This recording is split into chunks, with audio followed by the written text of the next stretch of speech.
natin. Gusto kong itanong sa'yo, ano yung dahilan ni Marcoleta kung bakit inendorse niya yung tawag natin yung pagsisira ng o pagtanggal ng prangkisa ng ABS-CBN? Ano yun? Paano mo ano yun? Gusto kong maintindihan. ABS-CBN kasi ang nagbalita na nangyayari sa iglesia ni Manalo. Okay. Sila pa rin ang nag-cover ng panawagan ni Tenny Manalo at saka ni Jun Manalo at pati na yung anak na babae, sila lagi. So, Ang challenge, hindi. Sila nagbabalita. Kaya nagalit siya ng mga iglesia ni Manalo. Kaya, importan niya ng prangkisa. Ngayon, muling nababalik na naman eh. So ang dahilan pala ang dahilan po pala ni Senador Marcoleta kaya niya pinasira talaga ng pilit ang Channel 2 dahil ang Channel 2 ang naglalabas ng lahat ng mga usapin o mga problema sa pamunuan ng Iglesia ni Cristo. Ganun po ba yun? Oo, sila Ted Pailo at saka si Noli Boy Di Castro, balita ng balita yan eh. Oo. At meron kami mga miyembro na taga ABS-CBN. Kaya nagalit ang iglesia ni Manalo dyan. Sa pamagitan ng Marcoleta, tinanggalan sila ng prangkisa. Okay. Itong Diskaya, miyembro din nila yan eh. Kaya mahigpit ang pagtatanggol ni ni Marcoleta eh. Ay, yung mag-asawang Diskaya po membro ng Iglesia ni Cristo? Oo, miyembro yan. Oo. Kaya pala ganun-ganun na lang yung pagkikipaglab o pagkasusumikap ni Marcoleta na mailagay sa Witness Protection Program itong mag-asawa na to. Oo. At saka bukod doon, hindi siya pumapayag na ang wika ng ombudsman o ng Senado, isoli muna nila yung kanilang ninakaw. Hindi pumapayag si Marcoleta. Bakit? Kasi nga siguro nalagyan sila pare-pareho pati yung iglesia ni Manalo. Alam mo naman hindi lang naman politiko ang naglalagay diyan eh. Oo. So sa tingin niyo po nalagyan po o posibleng hindi ko naman kinukumpirmang totoo yung sinasabi mo o pero at least sa sariling mo yan eh. So posibleng nabigyan o nalagyan ng salapi pati ang pamunuan ng Iglesia ni Cristo. Ganun po ba ang inyong tingin dito? Hindi naman nakapagtataka dahil talaga saan naman sila kukuha kundi sa miyembro at sa mga politiko. Okay. Magagawa ba ng Manalo ipatayo yan kung wala siyang mga miyembro humihingan? Yung mga kapilyang yan. Saka marami silang negosyo na itinayo. Ngayon nilaban kay Jun Manalo. Ang gusto niya, yung pera na kinamatayan ni Eranio Manalo gamitin sa pangangaral. Ganoon. Ang kaso ipinatayo nila yung dito sa Bukawi. Yung Philippine Arena, nabaon sila sa utang diyan. Paano po sila nabaon sa utang? Nung araw sinasabi ni Eranio Manalo, sila raw hindi maaaring magsanla. Sila lang ang hindi nagsasanla. At pagka nagsanla sila, pag-iwa-hiwalay na. Ang dami nilang nakasanla, mga lupain. Bakit? Kasi ang laki ng ginastos sila doon sa arena eh. Hindi naman nila pinakikinabangan. Wala namang gumagamit. Sila lang ang gumagamit niyan. Paano niyan? Pero naging issue po na yung Philippine Arena nagagamit sa kahalayan, lalo na sa mga concert, sa mga ano pong masasabi niyo doon? Yun ang isa sa kinagagalit ng Jun Manalo. Yun nga, isa nagpahayag siya na yan ay ginastusan ng relihiyon, ginastusan ng iglesia, pero pinapayagan nila magpalabas ng malalaswa yan sa area na yan. Hmm. Yun ang kinagagalit nila. Na. Pero pagdating sa negosyo, talo pa rin sila dahil sino-sino lang ba ang maarkila dyan? Wala namang maarkila dyan. PBA yun, hindi dyan naglalaro. Kasi medyo may kamahalan din yata. Totoo may kamahalan yan at saka napakalaki niyan eh. Ito naman si Pibuloy naman, nainggit naman, nagpagawa rin ng kanya ng gym niya doon sa Davao. Ay, oo nga po Yan pala. ang nangyari. Ang tanong ko lang po sa iyo, kapatid, bilang ikaw ay madalas naman o lagi o nagre-research sa mga pangyayari, ano tingin mo? Ang tanong ko lang sa iyo, simple lang. Sa tingin mo, saan kaya galing yung pinanggastos ni Kibuloy para maitayo yung kingdom ba yun? Kingdom? Kingdom. Kingdom? Hindi kingdom. Oo. At isa dyan, nangalap siya ng mga sa Canada, sa Amerika, ng mga miyembro, pinadala niya para mangolekta ng mangolekta. Parang ginawa niyang pulubi. Kaya may kaso sa Amerika eh. Hindi lang yung yung child molestation. Pati na yung paglalabas ng dollar. May sarili siyang aeroplano, may kaso siya ron. At hindi ko lang alam kung ang ombudsman o yung ating gobyerno ay pinayagan na ng gobyerno natin na si Kibuloy ay tingin sa korte ng Amerika dahil meron siyang kaso sa Amerika eh. Opo, ano ko lang, merong extradition yata na inaano yung tama ba yun? Yung Amerika ba yun o Canada? Hindi, sa Amerika yan. Amerika. Sorry, sa Oo, Amerika. kasi may makasunduan tayo dyan eh, na yung mga kriminal nila pumunta rito, pwede natin isuko sa kanila. Ganun din naman, meron mga Pilipino nagpunta roon na mga kriminal, pwede nilang extradition treaty. Ganun ang tawag. Extradition treaty. Ang wala lang tayong gano'n dyan sa Latin America na kung saan natin ngayon si Ko. Siko, matinik din Siko, no? Dahil alam niya kung saan yung bansa na may hirapan yung bansa natin. Dyan, eh. Pero nilalakad na yan eh. Na magkaroon tayo ng extradition treaty. Pero kahit malakad yan, tatakbo rin naman sa ibang bansa. Ganon din ang nangyayari dyan eh. Kung gobyerno, kukumpiskahin ko lahat ng ari-arian niya mga yan eh. Oo nga po eh. Pero mukhang naipasa yata ni Ko sa ibang tao yung pera, kaya kahit saan siya magpunta, napapasahan pa rin siya ng pera. Alam mo, meron kasi tayong batas eh, na ginagarantihan ng batas ang mga ari-arian na hindi po pwedeng buksan eh. Ganoon eh. Liban na lamang kung yan pag-uusapan sa korte. Kaso, wala pa sa korte itong usaping ni Ko eh.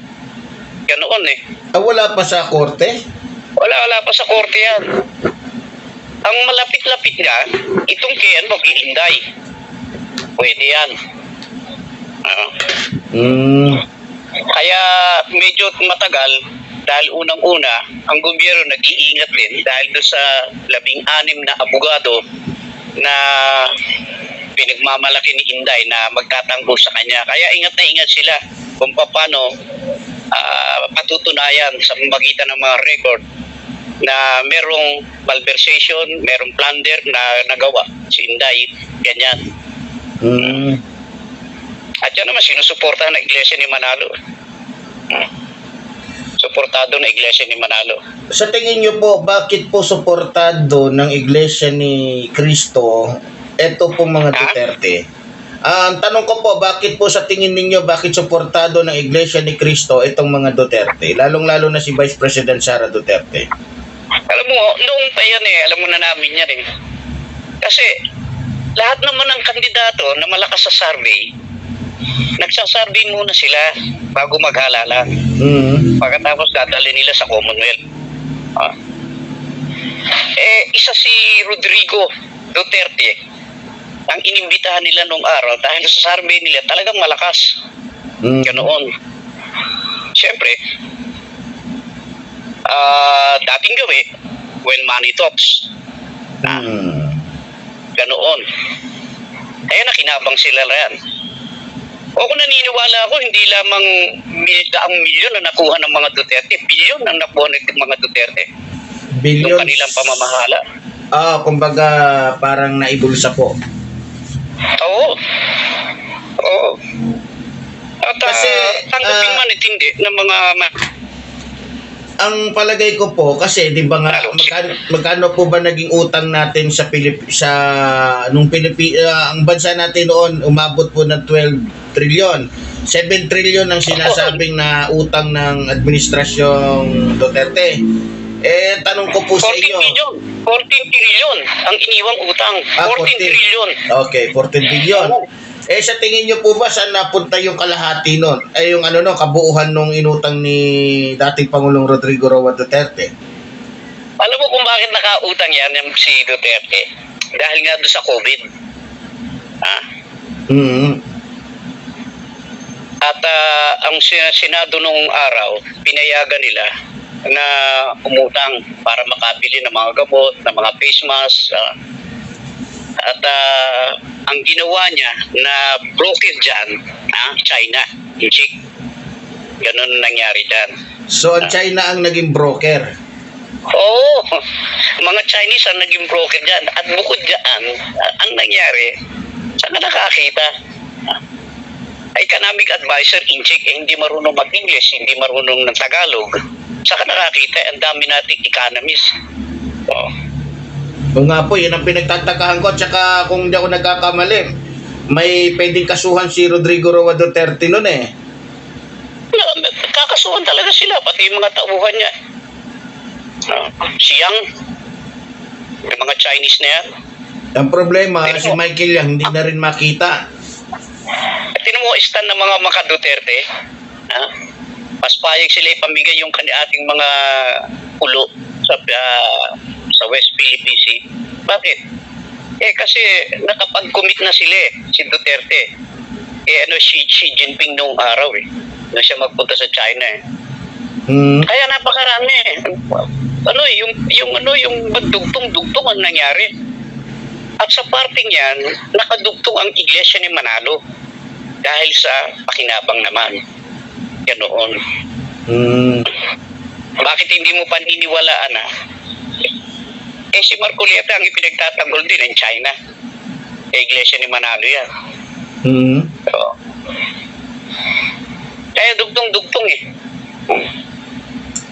Kaya sa aking palagay, sa aking pag-aaral, lalong nagtibay sa akin na talagang kung Manalo, hindi. Pera lang to. Hindi sila concern sa ang tao dali sa langit. Ako ang paniniwala ko sa isang tunay na religiyon, dapat nakapokus ka kung paano mo dadali ng tao sa langit. Hindi yung kung paano mo babalaking magkaroon ng kapangyarihan do sa lupa. At kung paano mo dadali ng mga miyembro mo sa gobyerno para magkaroon ng kapangyarihan. Ang Panginoon sa Kristo hindi nakialam sa gobyerno nung araw at wala siyang ipinasok na matataas na opisyal sa gobyerno nung araw. Gobyerno nga ng Roma ang humatol sa kanya. Ganoon Ganon din naman si Kibuloy Ganon din Kaya sabi ko, pati si Villanueva, nagtataka lang ako sa mga ito. Pumapasok sa politika, pumapasok sa pamahalaan. Ganong relihiyon ang kanilang tinatalakay, pinamamahalaan. Ang pangunahing tungkulin ng isang leader, kung paano mo mapabubuti ang ugali, kung paano mo mapabubuti ang kanilang pamumuhay sa ibabaw ng sanlibutan ito. Paano sila magiging masunurin sa gobyerno, masunurin sa mga salita ng Diyos. Sa ganung paraan, kung paano mo madadala sa langit. Hindi kung paano ka magkakaroon ng kapangyarihan sa magitan ng mga miyembro. Tama. Siguro po, nakukulangan yata sa kinikita nila o hindi yata sapat yung kanilang inaabot o yung inaabot sa kanila ng mga membro nila, kaya ganoon.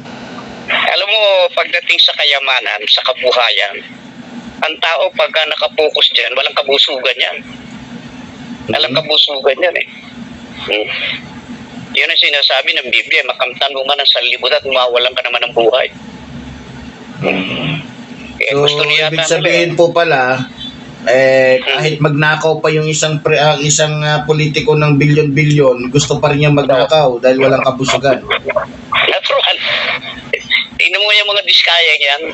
Paglalang politiko, pag-diskaya, hindi nasiyahan sa dalawang sasakyan. At hindi basta sasakyan, ha? Tingnan mo yan.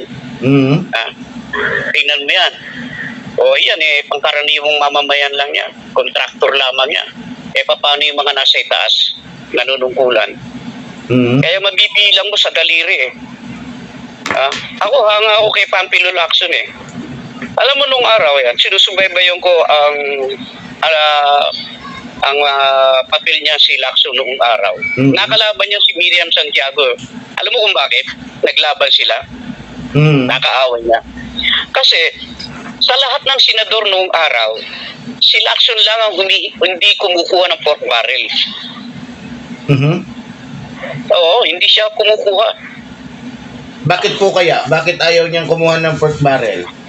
Kasi tutol din siya sa pork barrel Ganoon Tutol din siya ron Bakit po? Kasi nga, bakit ka kukuha ng pork barrel sa mo gagamitin yan? Ganun may sweldo ka. Meron kang sweldo, meron kang mga budget sa allowance mo, sa transportation allowance mo, security. Pagkatapos kuha ka ng mga aid, ng mga abogado, meron na yan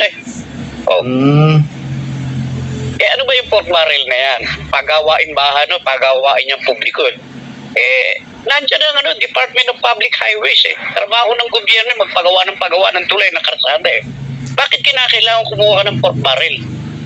Yun ang ayon ni Lacson noong araw. Merong isang senador noong araw, itiniwalag ng mga partido, ng liberal noong araw at saka nasyonalista. Alam kung bakit itiniwalag? Kasi nagsabata siya na itigil ang pork barrel. Alam mo kung sino yan? Si Gaudencio Antonino na taga Nueva Ecija.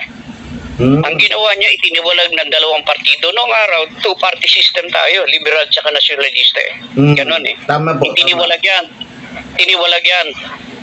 Ang ginawa niya, sapagkat wala siyang partido, kumandidato siyang bilang independent Kaso namakatay siya dahil nahulog yung kanyang helicopter Tama yung po. ginagamit niya.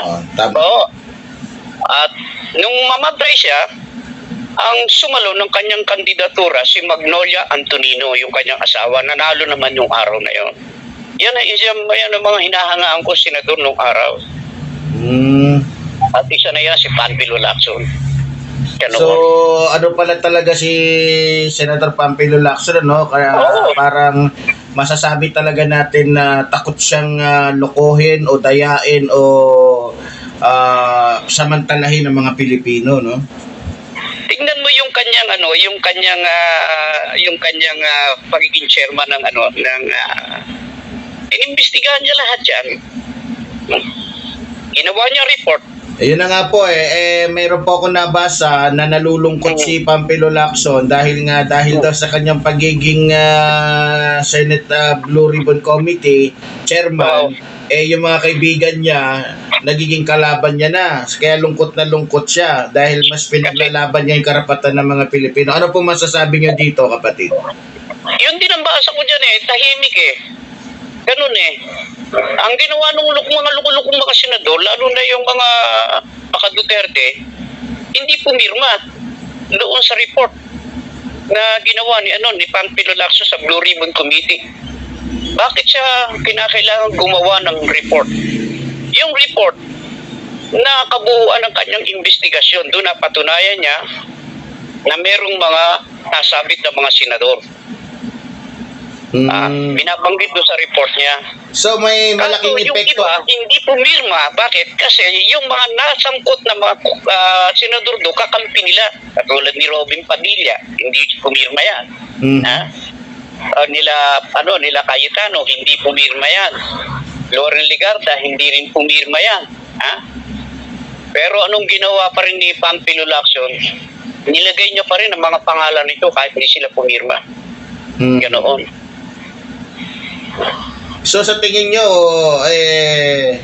hindi naman malaking epekto yon na para panagutin yung mga mayroong involvement sa flood control anomaly.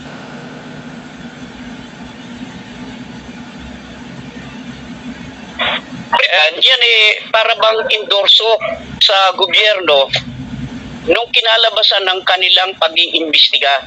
Kasi ang Senado naman lawmaking body natin yan, legislative function siya. Hindi siya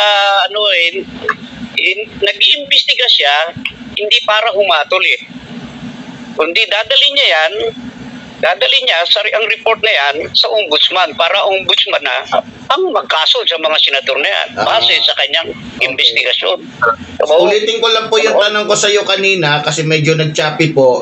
Sa tingin niyo po ba hindi naman po malaking kawalan o hindi naman po makakaapekto kung yung hindi pagpirma po ng mga ilang senador dyan sa report? Hindi. Dahil babasahin na ombudsman yan Ang gagawin na lamang ng ombudsman yan saan nakuha ni Pampilo Lacson yung kanyang report na yon? Natural, doon sa mga testigo. Ang gagawin lamang ng ombudsman yan tawagin yung mga testigo yung pagsalitain sa ombudsman Ang trabaho naman ng ombudsman, parang piskal yan mag-imbestiga ng probable cause. Pagkadating ng probable cause, iakit nila sandigan bayan niya. Kung ang kaso naiakit sa sandigan bayan o sa tanod bayan ng plunder, antimano kulong yan. Katulad nung nangyari kay Revilla. Ganoon. Okay. So at least hindi magiging komplikado yung pagpasa ng report ng Senado. Oo, wala yun. Walang problema ron. So, pumirma sila, hindi sila pumirma ron. At ang tanong ko naman po, ito maiba po tayo ng usapan kapatid. Yung tungkol naman po sa dito po kay Vice President Sara Duterte, yung pangalawang impeachment complaint na kakaharapin niya, sa tingin niyo po ba 100% o ito ay makakarating o pag-uusapan na sa Senado? Sa tingin niyo po? Makakarating sa Senado yan. Tuloy-tuloy yan. Mula sa Kongreso, tuloy-tuloy yan. I-endorse na yan sa Senado. Dire-diretso na yan. At dito nanganganib na talaga siya rito. Pagka na-impeach siya, tanggal siya sa pagkaka-vice president. Opo. So, kasi, sa tingin ko kasi, sa akin lang po to medyo may problema tayo dahil pinipilit po kasi ng mga alagad ni Vice President Sara Duterte na malaglag si Tito Soto. So ang tingin ko naman po dito, pag nalaglag si Tito Soto, maaaring magkaroon ng pagkakaiba o pagbabago sa magiging takbo ng impeachment complaint laban kay Vice President Sara Duterte. Ganito yan Ang mangyayari dyan kung ikaw ba senador, at nakikita mo ayon sa survey na talagang gusto ng taong bayan, na ma-impeach si Inday Sara. Ang tanong ko, bakit ka kakampi doon sa ayaw ma-impeach gano'n sumisigaw ang taong bayan? Ibig sabihin, malalagay sa panganib ang kandidatura mo dahil darating sa 28, 2028, election na naman. Kakandidato na naman yung ibang senador yan. Kaya ang iba dyan, dumidikit kay Soto. Bakit? Sa palagay nila, sa survey, malakas si Soto. Bakit? Dahil sa sigaw ng taong bayan talaga nakararami, ang porsyento ng taong bayan naghihintay sa impeachment at si Soto na lamang at si Pampilo Lacson na lang ang kanilang remedyo para hindi makarating yan sa Senado. Kung ikaw ba naman ay senador, kahit na barkada mo, kahit na meron kang naging pakinabang dyan, at Inday Sara. Sa kanino ka kakampi kung nanganganib na ang kandidatura mo susunod na eleksyon? Tama, tama.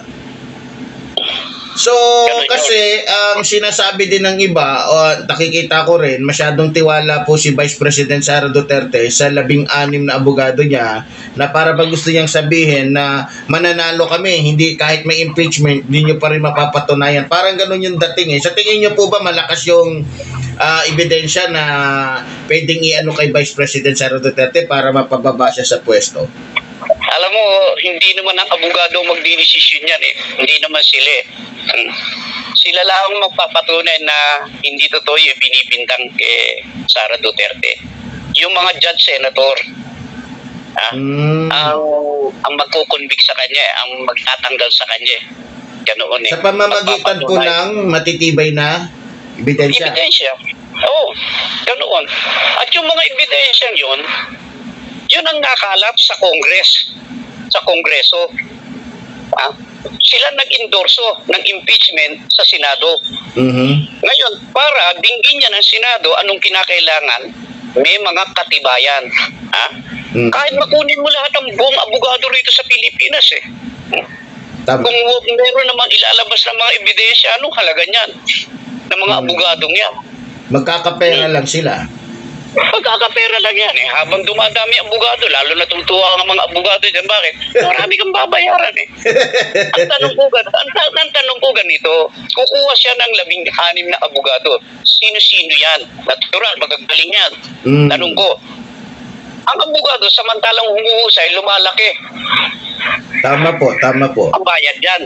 Ang tanong ko ganito, saan kukunin ni Inday Sara yung kanyang bayad dyan?